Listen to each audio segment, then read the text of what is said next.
Des excuses pour justifier un mauvais résultat, un abandon ou un lâcher-prise pendant une course. Vous êtes au bon endroit. Bienvenue dans ma tanière. Alors, préparez-vous un café, un thé, un jus de papaye, une bière ou un verre de vin. Installez-vous confortablement et prenez-en de la graine. Bon, quand vous êtes en train de courir et que votre conscience vous demande d'arrêter. Mais si tu sais, quand tu es dans la première côte à 14%, il te reste 16 km à faire, tu as déjà les cuisses qui brûlent et tu te fais doubler par un mec équipé d'un simple jogging en coton avec un t-shirt blanc floqué aux couleurs du département. Sans déconner, le mec a même pas des pompes de trail. Bon, et ben là, tu vas commencer à te chercher des excuses. C'est normal. C'est parce que tu as un peu d'ego et que tu n'as pas envie d'abandonner comme ça devant tout le monde. Ce qui te ferait passer à tes yeux et aux yeux des autres pour une grosse quichasse. Ça va, humour. Allez, on va commencer avec la première excuse. Oh non, mais là je suis en sortie longue, c'est pépère aujourd'hui. Voilà, ça c'est parfait. Les gens pensent que tu prépares un truc encore plus balèze. Bon, par contre, tu le dis avec l'air serein, pas la langue qui pend. Deuxième, non mais là j'ai ma douleur au genou qui se réveille. Là tu passes pour quelqu'un qui a de l'expérience et qui n'a pas envie de se retaper 4 mois de kiné. Ça passe bien en général. Troisième excuse. Ah, j'ai mon enfant qui a été malade toute la nuit, j'ai pas dormi, je suis éclaté. Celle-là, tu peux même la sortir avant le début de la course. Je peux te dire que tu vas avoir des regards pleins d'empathie. Franchement, les drôles, ça marche à tous les coups. Bon, pour ceux qui sont pas de la région, les drôles, c'est les enfants. Ok? Et d'ailleurs, on dit chocolatine.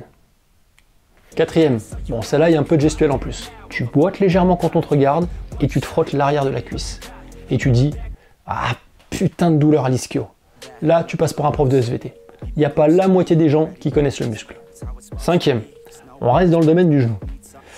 Ah, j'ai mon TFL qui se réveille. Si on te demande ce que c'est, tu réponds le tenseur du fascia lata. Tu sais, le problème de l'essuie-glace au genou. Bon, là, tu paraîtras plus technique et les gens penseront que tu t'y connais à fond. Franchement, très bonne excuse. C'est un classique. La sixième excuse. Ah, le coup dur, mais j'ai dû m'arrêter sur le bord de la route là pour m'abonner à la chaîne YouTube La Tanière de Damien. C'est pas une excuse, ça. Bah, c'est une chose que tout le monde devrait faire naturellement. Tout comme mettre un like, commenter et partager la vidéo. Bon bah, on continue. La septième. Non mais j'attends quelqu'un derrière. Bon, elle est super.